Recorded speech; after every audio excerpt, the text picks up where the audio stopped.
nhưng mà vô pro này nó không ai xoay lẹ bên đây ở cất xí em đang lên muối mà muối mà mơ này đó bờ con ram lá chứ បាទនិយាយថាស្វាយនៅស្រុកខ្មែរដាំពេញចកាជ្រុះចោលអត់មានអ្នកទិញ1គីឡូ200 300ប៉ុន្តែស្វាយនៅស្រុកនេះ មួយ$10 $10ជាងបាទយើងត្រេនមួយជិត$50ក៏ប្រហែលផ្លែប្រហែលក្លែបនឹង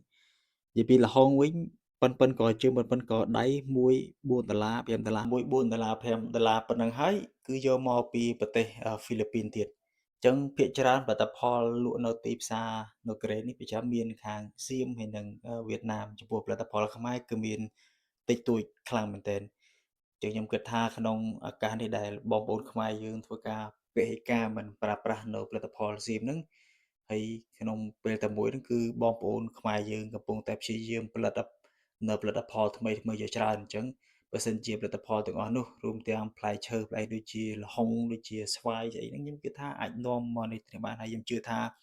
បងប្អូនខ្មែរយើងនៅទីនេះទាំងអស់គ្នានឹងគ្រប់គ្រងនៅផលិតផលខ្មែរយើងទាំងអស់គ្នាព្រោះគឺថាមានតិចខ្លាំងមែនទែនខ្ញុំពិបាកនឹងការរកទិញខ្លាំងមែនទែនសម្រាប់ស្ករអំបិលប៊ីចេងហ្នឹងក៏មានដែរសិតតែរបស់សៀមរបស់វៀតណាមមកទាំងអស់បាទ